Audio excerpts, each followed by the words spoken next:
Radio 4 ensonga Adam Congo gange Honorable Mubarak Munyago Mgachi Gopata Kutwini. Assalamu alaikum wa rahmatullahi wa barakatuh. Yenze Haji Aruno omusomi w'edduwa asangibwe Bulumagi ku luguudo lw'Ejjinja kola ku bintu ebyenjawulo ng'emuli endwadde zitawaanya abantu ababulijjo kola kwabo bonna abalina ebizibu mu mukwano bw'oba olina ebizibu mu mukwano jangu gyendi neeyonera nsobole okumalira ensonga kola ku mikisa egy'emirimu kola kwabo abaagala okugenda ebweru muntu nk'okozesebwa amajiini okozesebwa saitwani ebyo byonna mbikolako sobola okukozesa ennamba z'olaba ku screen oba okuweereza obubaka ku WhatsApp. Program Kizungirizi ne Honorable Mubarak Munyagwa Mugachi Gwabata nga tuwuliziganya ku nsonga nga bw'ozuulira njagala tuveeyo Honorable njagala tutandikire era ku ggwanga erya Democratic Republic of Congo. Yes. Omuliro. South Africa. President Paul Kagame y'omu he is ready to confrontation. Yes. M23 balangridde ceasefire nekadde in charge of Goma. Mu Eastern DR Congo. Where is the problem? Nalabye interview TVM ya South Africa jakoze ne Paul Kagame I think weekend bamugamba let's be specific, does Rwanda have any soldiers in DR Congo? Nagamba I don't know. Akati ekiri e Congo kyokiriza bagana waliyo problem nga tusose ntujja mu politics waffe wano yo waliyo problem. Congo ne Rwanda ebyayo tebitandise kati omanyi Berlin conference because we twasoma history nage the oba uliako the scramble and partition of Africa. Yes. Bana abasajja bateka Africa ku meza 1984 1884 yes around there. Yes 1884 Germany abasajja bakwata Africa ne bagiteka ku meza ne bagitematema nenga bote bagenderedde demographics za wano na dynamics ziri ku ground bo bagobera kimu bya bugagga kati olaba kanko ekyo kulabirako Congo Brazzaville ne Congo Kinshasa yali gwange ngerinnya balijja ku River Congo oyo eri omugogo Congo Brazzaville ne Congo Kinshasa eri DRC yali gwange gangalimu ne olwo ebyo bugagga bubaga berija munegama nze okukeno omugga n'okukeno ntuteyo e Congo Kinshasa ne Bufalansa ne kakayana nkangende ne kano Congo Brazzaville ne bawulamu abantu bebamu same people abamu ne bagwena abamu ne basigala eri Rwanda eyo ne Kivu Rwanda ogiraba bwe bajja bana aba Belgium nga basala eggwanga lyabwe ne basaliramu Abanyarwanda ne babaza e Congo nga batunulira ebya bugagga Abanyarwanda abamu abali e Congo bana Congo bennyini babasalirayo ne batwalirayo tebagenda yobugenda neno Uganda waliyo district jesizja kwogera nezo zali ze Rwanda ne Kisoro emukwezo oba Kisoro emukwezo so Abanyarwanda bambi ne bafuna obuzibu nti bakokota ebyobugagga byonna Belgium nga yo yagala buli waliyo ya bugagga ababiwa Congo ne babitwala ewaabwe Congo ababirigi Congo yayiteriiwo ne babyewe ne babiteeka ewaabwe mu protectorate ne babyeddiza kati mwebyo nga bayinza okusokola kuba olusalosalo ne luyita mu bantu abamu nti bano Baganda nono Jeff for example gabo n'ogamba nti nsalidde ekitundutundu ekyaluweero okwambuka nkitutte South Sudan oba tuta Abaganda South Sudan oba oyagala batokola ki ate Abaganda abamu oba balese Uganda kakati Congo ina ethnicities diverse nnyo Congo ina ethnic tribes eziwera 405 kakati ba president be Congo amalala gabayitirira balema okuhandolinga those different types of ethnicities ne politics oyo wenjawulo ekyali mu 1889 right mu 1923 nga Sematala asooka awedde aba Germany we baba defeatinga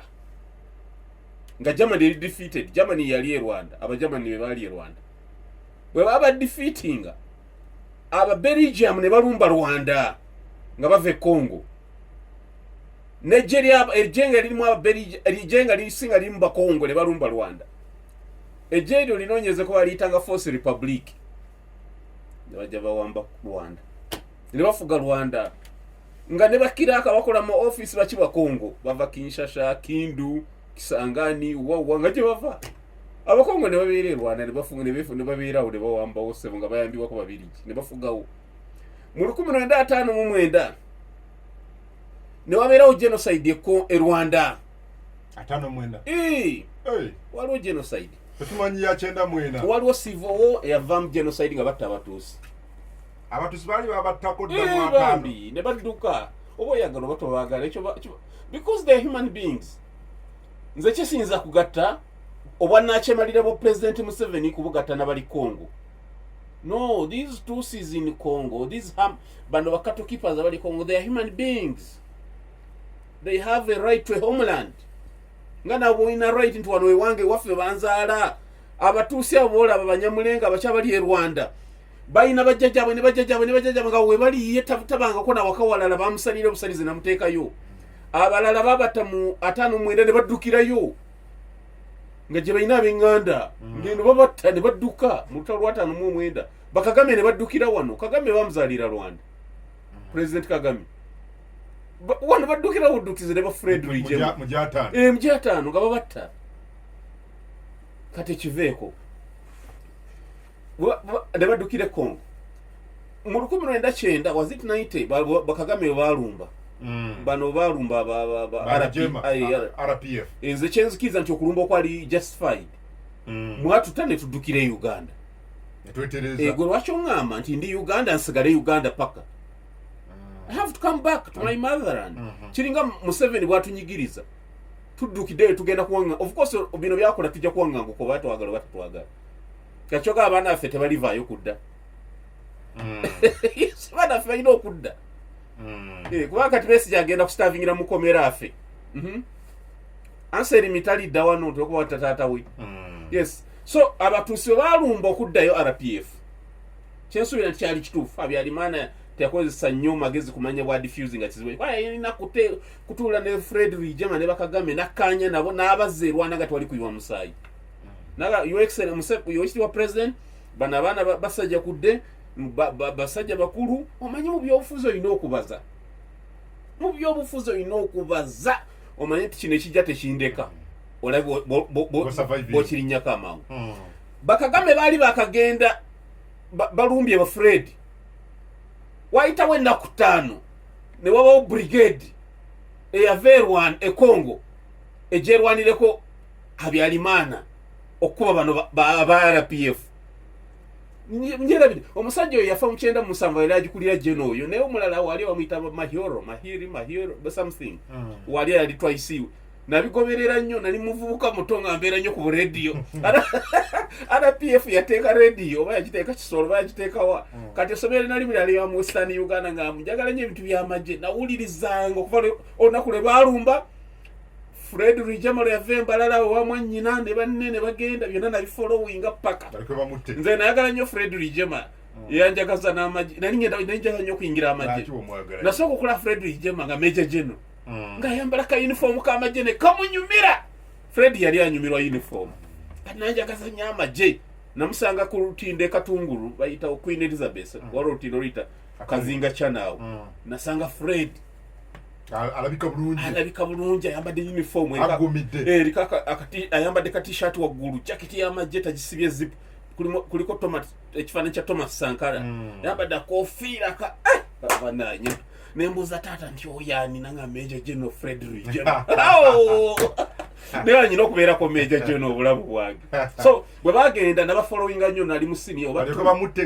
yes they killed Fred oba nali mu P7 oba so when they went wayitawo ennaku 5 kubanga omulida waabwe yali muhutu yali Kano Alex Kanyarengwe nga bava eno obaatuuka bayewo muhutu anti nga baagala beewo Habyarimana nga baagala beewo ekifaananyi tebali tribe tebali sibasosoze yali Kano Alex Kanyarengwe ne bagenda baali bakamala ennaku 5 wawo brigade eveeru e Congo Mubutu nasindika brigade egyebakube yambe kukabira Habyarimana okubakuba of course bano bali battle hardened neera singa tebafuna ku katabanka kabagwamu ako kalimu bwenyenyezi babeyingana nali simamanyi nene biwulira nali mwana muto ate nga nkwata nnyo abamu baveeyo Kamwenge Kabalebe James bava Ibanda James Kabalebe kati retired general minister of East African Corporation State Minister bava Ibanda yali lieutenant mu NRA abasinga nalimba manyi chief of staff General Mubaraka Muganga Mubaraka chief of staff naye yava Wakamwenge sort of that so bagenda Congo ne balumba ne brigade ekitali kirungi Mobutu Seseko yasindise ekitali kirungi yandwadde Congo ereko buteyingiza mu nsonga za Rwanda kubanga for sure eyo ataka gye bakola ku Rwanda yali justified mwatutta ne mutugoba tubeere eno bali balina okuddayo Habyarimana alina okukola working formula ebayingiza naddala nga bakamala okulumba bamubutu ba Habyarimana ba Museveni baani balina okutuula Habyarimana yandisheting meeting ndibana nfuze emyaka mingi naye muleke kino ekizibu tukimale ne balumba of course abanyarwanda abo bafuna training y'amaanyi wano mu NRA ate abamu balwijemu abaani Museveni yali abonoonye abatutte Mozambique abatutte wanga bali batwaddendi bali bateekwa kukuba ne bakuba I think brigade ya Congo ne bakuba bubi nnyo abafalansa bagezaako kuintervene ne babayisa bubi neera singa tebaafuna butakkaanya bo bokka na bokka obwabajja ku region obwaviira mu regional region okufa bali bajja kuwamba Rwanda eyo mundoza mu kisinga 3 bali bajja jiwamba so ne bajje Rwanda egundi ne batuula abahutu be basange Rwanda bwe bajja bano nga basembera naddala Habyarimana ennyonyi bwe yakwata omuliro yali mu ne president wa Burundi obojijjukira yafiira mu jena Habyarimana abahutu bo ne badde in a savage manner mu ngeri y'obusiru ey'ekyalo ey'obutategeera ey'obutali bugunjufu ne badda ku civilians abatuusi ne babatta ne babatematema mu kintu simanyi lwaki why because bwe mba ndowooza nti Abayekera batuusi lwaki numba omutuusi oli alima ali mu bibye muteme n'omukyala wo ng'omutuusi n'omufumita ekyebiti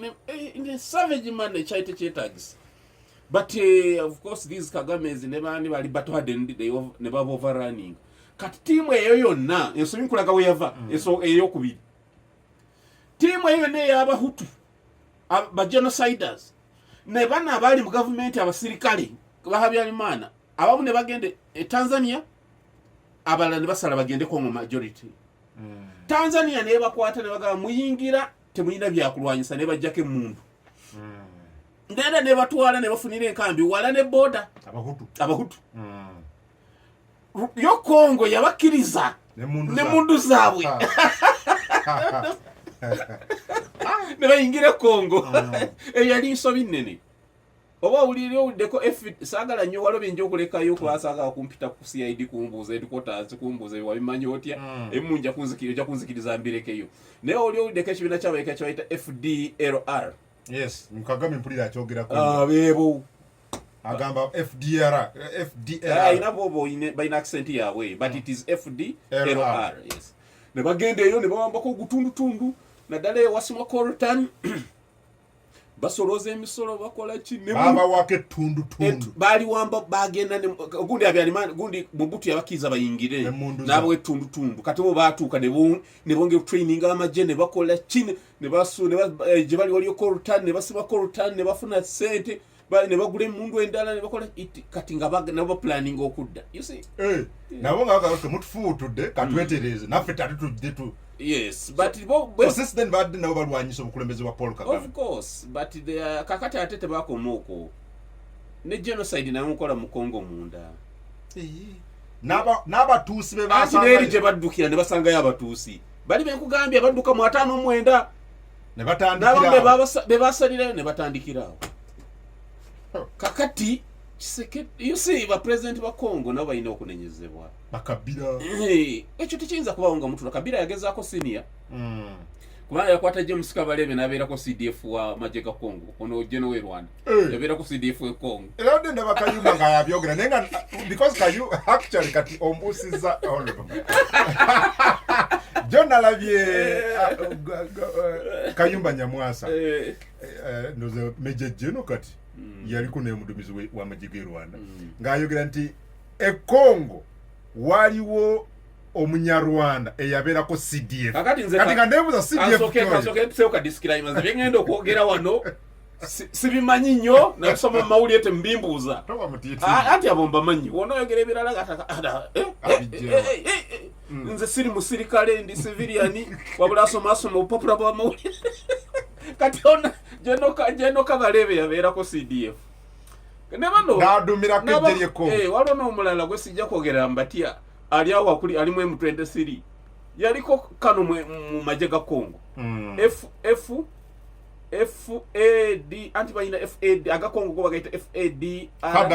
FARDC something like that ona omuyajja yali wana abadde wana nga mwatambuli wa M23 wano nga bali waba batambula mu motoka abamu n'endiga enjeru ennene nga yaki ne high command tetulanga endiga teri waawo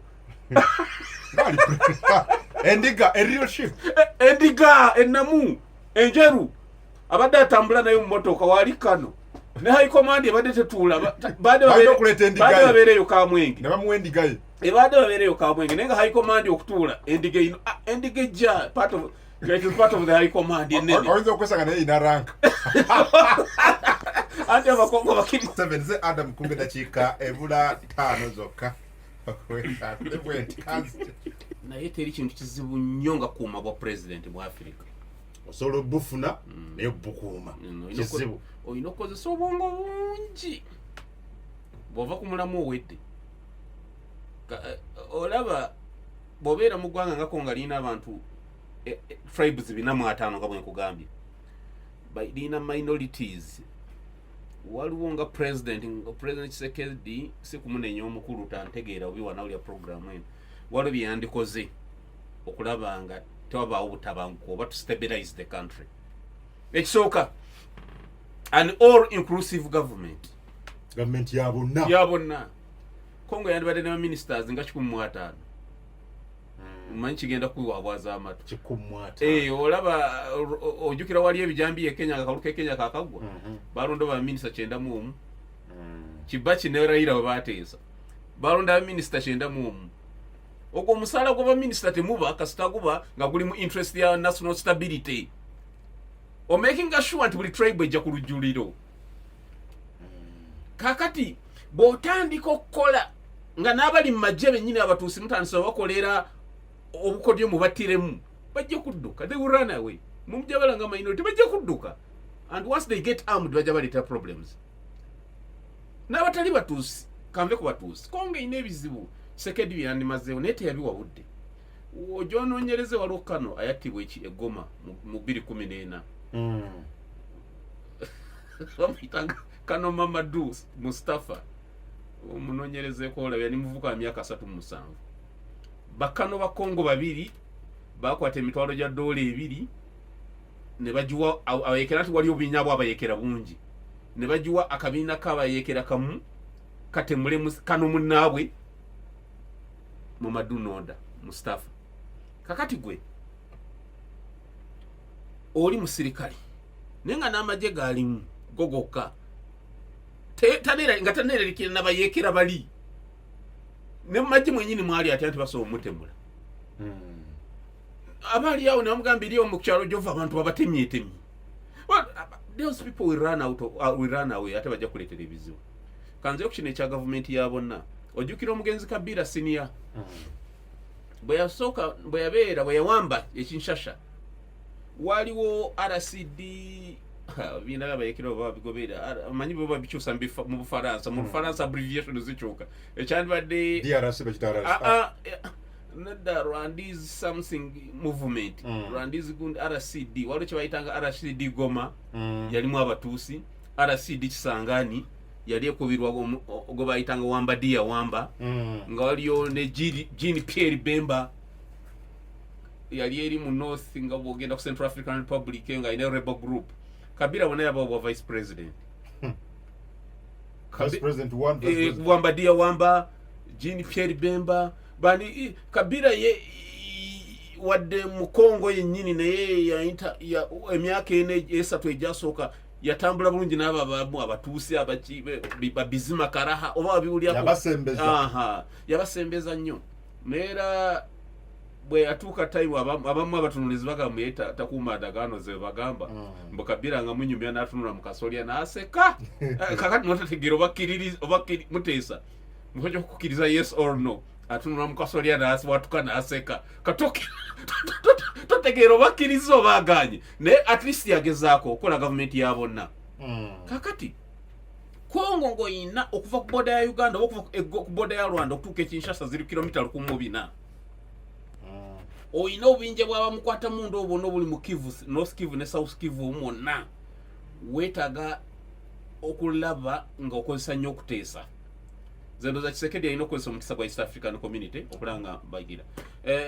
ekimu ku kiri kifuula rule of law kanzire ku training y'amagye ekimu ku bikola kye tuyita enfuga y'amateeka the rule of law is to have a strong army, a strong government esobola to subdue anarchy. Kati balina bakisekedi simanyi kye bakola walabye amagye g'e Congo. Yeah, because we're talking about Namadiga region, Agasadak, South Africa, yo, Tanzania, nayo, ne the other day, but takumi na bana abaje. Basobola. Abamaje. Abavubuka M23. M23 basobola okuta. Never wamba goma. Bazibu nnyo, bali battle hardened. Bana abalumba bazibu, bali battle hardened. Yosaga bingira mbi details. But kagana mukusoka honorable. Ya mukusoka ngabigaga nti munenya naye what has Rwanda got to do with what is happening in DR Congo? It's okay Yagamanti, about M23 they are not Rwandans. These are Congolese. Yes, that's it. Echokubi. Naga bemwogirako baba Uganda. Nange nawudde kagamba naye nange nyina gwe nalaba n'endiga enjeru wano kano yali atambula n'endiga enjeru waliwo ebizibu kane Uganda nayo has to talk kubanga tiwaliwo gwe bakwata waliwo gye bayita the Congo River Alliance. Political commissar wawe bamukwatira mu nkambi ya bundabunda ekamwenge lwa Mwanza nga wandika Abayekera namutwala ku CID headquarters we nawulira omwaka ogwedde nabisoma mu mawulire. What happened? Tetwaddayo kumuwulira nga ali walala. Kakati kankulage abemutu Kisekedi gumusinga Kisekedi and training is ejje wabalabyo bala bali mu bigamu bootusi ebigoye bye bambadde mu kusirikale wa Congo bonna batamivu bali frail omulanga mwali weak so tosobola kubanga gwe okwata ba president muloza ku byabugagga byokka ebirate mbimali but Kagame ngayogeza manyi na bukambwe bwe yali mu ngayogera kiri abakulembeze ba East Africa nga bwasonga n'obugalo bwate aga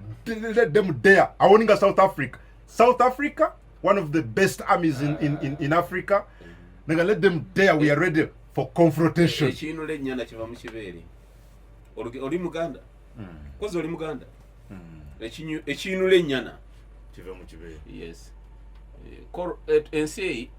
egende va ku oil badda ku electric cars. Ekyo wadde okimanyi? Tugenda ku motoka za masanyalazi. Amafuta agaddako agenda kubeera cobalt. Cobalt omumanyo yakola zi battery akola lithium batteries ezo ziri long lasting. Cobalt gwe twetaaga okufinance tudde ku motoka ez'amasanjalazi ebitundu 7.1 ebyensi yonna biri Congo. 71% ebyensi yonna biri Congo. Then kati sigane zigabanako obusigadde. Ate gwe Kisekedi contracts waba China ezosima Cobalt yesinga. Ate tokomyawo bulu bakulumba olumba embase za America zoyocha eya America yavala ya Uganda Uganda temuli makulu tekola makulu but olumba ya America za embase zoyocha abasajja bonna bolu ne Museveni naye mbyentalo naye muzibuzibu ayagala nya akavuyo kakati go abasajja basinga okuba bakavuyo ateze embase zo sindika abantu boche ati Cobalt waba China bebasima biki so olutalo tunabe South Africa bajaji kubira yo ne bwene ekola yeti. You will tell me oli wano ndi wa South Africa jeri amanyi egenda ku strain nyezweza egende we yagale bechigali kubechi na ete jakwa ngolo Congo. Otawlo Congo is bigger than what you see.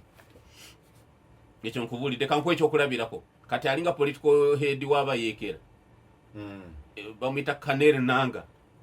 Kanero Nanga omusajja w'ekirevu ekyeru bamulabi alina katop yako. Kanero Nanga yali chairman wa president wa kakiiko k'ebyokulonda mu 2018. Tshisekedi alyoka bagamente awangudde. Kanero Nanga akulira M23 akulira M23 Goma akati kwano tusaze oyo gwalabya era ekibuga oyo w'ekirevu ekyamwamba ekyeru ye yali sente wakukyuka ebyokulonda 2018 munoonyereza akalangira Tshisekedi uliriza this is interesting kakati akalulu ako kalimu ebizibu nakugamba divide y'abaswahili n'ababangalas kyajja nnyo mu kalulu ako Martin Fayulu all the bangalas bali wagira Martin Fayulu all the rest nga onogamba abaganda bonna tuwagira gundi the rest of the tribes, eastern tribes nga bawagira Ramadan Sadiri Ramadan Sadiri Emmanuel Ramadan Sadiri gundi yali asimbyewo Kabila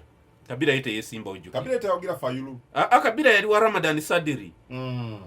kannga bagamba tugenda bawangula mu abaswahili mujja kutulaba abamu mujja kudde mu Rwanda abamu mujja kudde Tanzania jamwavu ne bagana eba naye tuba tuzanye ekifiiriza mbu bigambibwa mu president Tshisekedi yali wakusatu mu kalulu ako ne bagamba chairman wakakiiko Bakabila nagatuzanye ekifiiriza tugamba oli opposition wokusatu yawangudde ofundako n'owokusatu wadde Martin Fayulu Tshisekedi taata we tumumanyi taata we naye yali weyo Lumumbasi awo taata we Tshisekedi naye yali muswahili naga tukola alliance y'abaswahili tubeba n'abalingale naga tulangirye owokusatu omwana waffe ne bagamba oyo Abayekera kati nti kyusa ow'ekirevu ekyeru kyusa olangirye Tshisekedi awangudde nakati emula Tshisekedi awangudde ndowooza baba bamusuubiza biki nabyo bitabaawo nagenda kulaba omukulu ng'ali Nairobi omwaka ogwedde ng'alangirye tewulira nti Kenya waliwo Abayekera b'Ekenya balangirye e Nairobi ne Congo n'enyiga lwaki temu abakutte biki Nairobi ye kyeyakola ate kumugobawo obugobi oyo w'ekirevu ekyamwamba yamaliza ali standia na Congo yasooka genda Doha Kata kabali connected kyenkugambye nti kinene than what you see kinene okusinga gwe kyolaba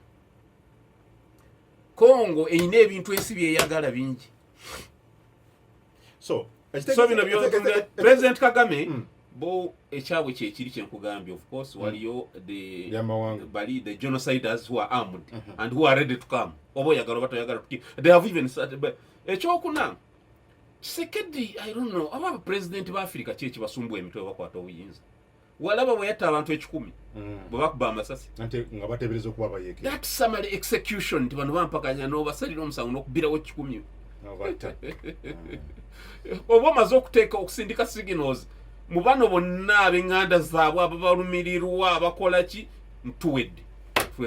buli omu anoonye jadda ate bwe badde eno tebajja kutereerayo bajja kudda so President Tshisekedi obunafu bunene nnyo buli mu gavumenti ya Congo teri ggwanga lya Africa anyway ebyo kanve but kakati oyo w'ekirevu ekyeru wamulabye nalabye nga baparadinga ne ba mercenaries waliwo bamwogezi wa Romania omwogezi waabwe oyo yani wa M23 erinnya ndyerabidde Wile something nga oyo wamasa matwaka walk move kakati that was an embarrassment nebivuka biri bato hadde ne byalo bizibuzibu bazibuzibu abazungu abo tebasobola ne South Africa tejja kusobola waawo nkubulira South Africa tejja kusobola okukola Air Force kuba kibuga mwe bali so kuba Goma ne bava mu Goma ne badda mu nsiko naye nti subduing them tebasoboka manyine ekibaganye byali kirowooza mu M23 yagakulumba Bukavu basale bagende kisasha naye ekindoze kibatiza ogende Bukavu ndowooza kutya Air Force bayinza bakuba but M23 bayina genuine ensonga bazine ziri honest ono gwe simanyi ono ali chairman w'akakiiko k'ebyokulonda biki ebyamunyiiza because talabika kuba mutuusi naye ndowooza bamutaddewo okuteekawo kifaananyi nti bano ba Congo yakulira kati kubanga alliance bagikola yes naye simanyi ki naye nga M23 abo tuve mbine ebya politics wa Uganda ebyaki bayina ensonga so any game yabwe eriki because now bobanga wambye Goma the largest city mu Eastern DR Congo. Ngolutalo lukyagenda mu maaso amid olutalo anti katulangidde ceasefire. I mean, what next? President Sekedi zino ensi azeetaaga ezimuliraanye yeetaaga Rwanda eyo. Naddala eyo Rwanda agyetaaga olwabo abatuusi abo bali awo. Nabo Rwanda bw'enebeera threatened tajja kufuna mirembe. Neyo Burundi agyetaaga. Ne Rwanda gy'oyogedde honorable. Yoga nti well balina ensonga zaabwe but you Rwanda nafuka kawakula ntalo. For example mu region eno honorable look at this. Rwanda wakati wa 2019 ne 2022 yafuna ebizibu ne Uganda. Ebyavirako n'okuggala ensalo. Rwanda eyombagana ne Burundi. The other day nalabye president w'eggwanga erya Burundi Evariste Ndayishimiye ng'atiisatizaga naffe tuli ready bwebana Rwanda bw'enaakola bweti nga tujja jjukira n'obalowooza nti waliwo Abayekera Kagame baawagira okutigomya gavumenti ya Ndayishimiye.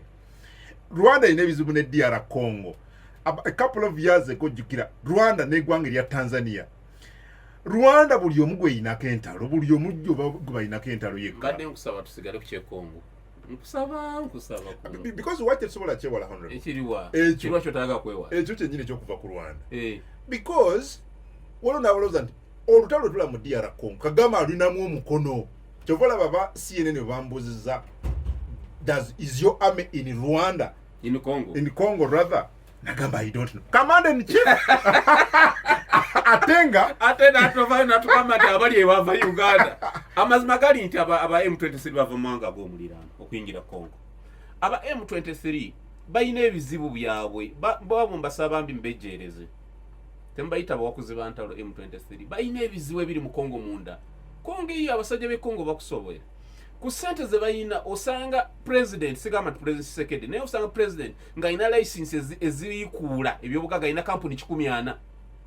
politician omu neno tunulya n'enguudo bw'ofuluma Kinshasa bw'ofuluma Katola Bukavu okuva e Goma okutuuka e Bukavu tewali luguudo lwa kolansi luconnectinga ku byobugagga byonna. So njagala abatwala bategente abe M23 balina problem bo banyigirizibwa naye banate kati nga government ya Uganda involvement ya Congo ate yondala byabe birala dayo ebyo ndeka tuleke genayo batyengezako kulaga nti abe M23 balina genuine probable cause lwaki balumba banyigirizibwa bino emugamba nti abamu balina emmagye g'e Congo ng'obulamu bwabwe buthreateningibwa abakongo abamagye Congo galina effujjo se abawala abatuusi babarepinga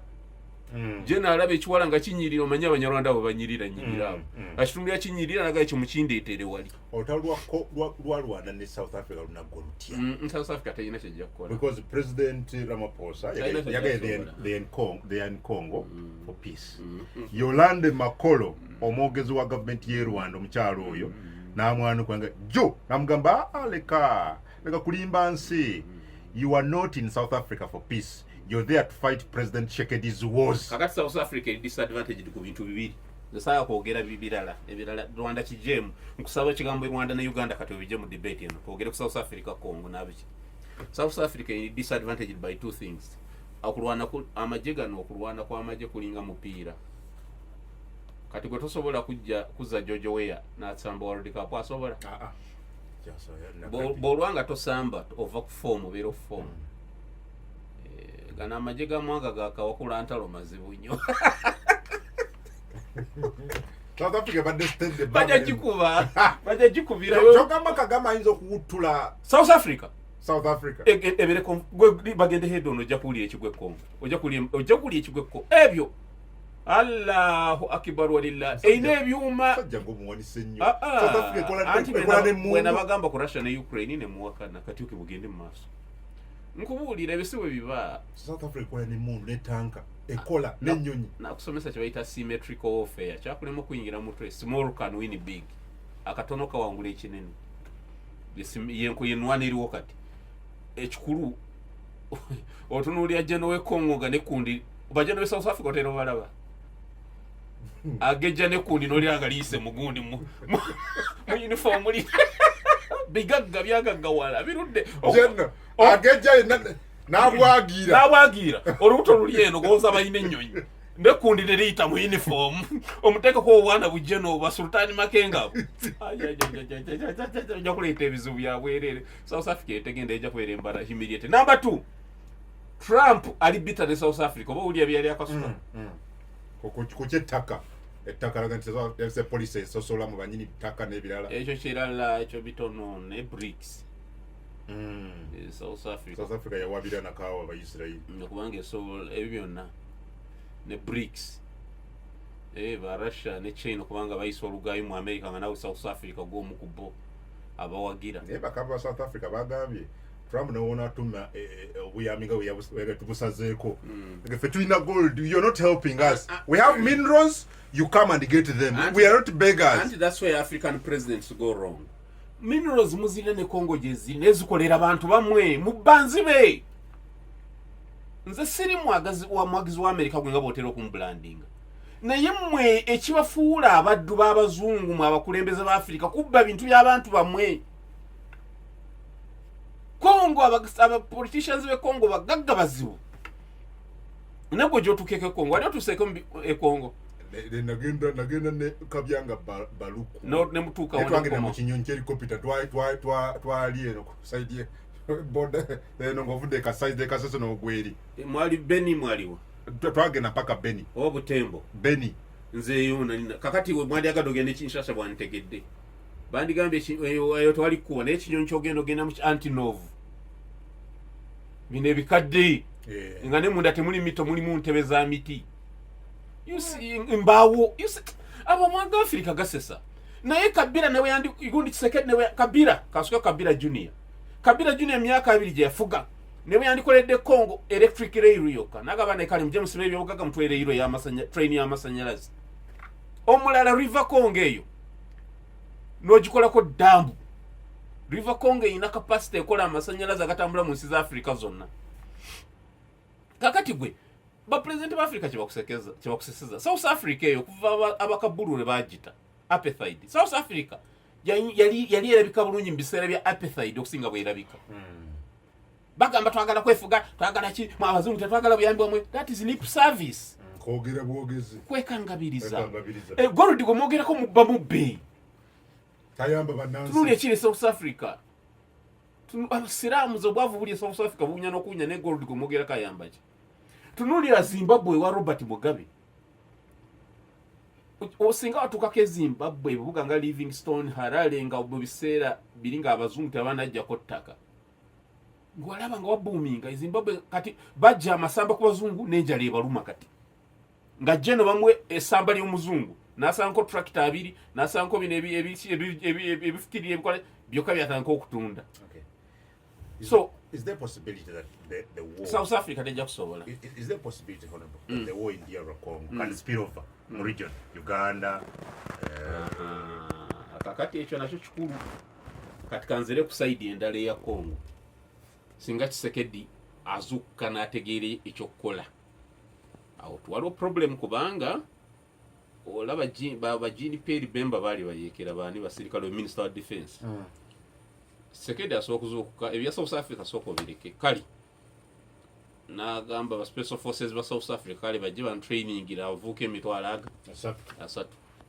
tuina kyo twita hot pursuit ofubutula ne bafutula ne muva mu Goma abamu ne batunula Uganda abamu ne batunula kiba kibi kiba kibi nyo nkubulira hot pursuit no obusajja ne buyingira Uganda hot pursuit imbi so kye kibaawo olwo government zibazijja kugwezimu zomulirwano zibazi to bwe mbanje ogenda kusaba mutwe guno kyenjogedde ko ma autogaziya government ezimu zibazijja okay singa ategere ekyokola naye I don't think it asobola jabadukidde government zinzogwa neze nadowooza nti bino Tshisekedi ensaziranye DR Congo kuliko Congo Brazzaville whatever naye kulungo noonye entalo oba saakyezo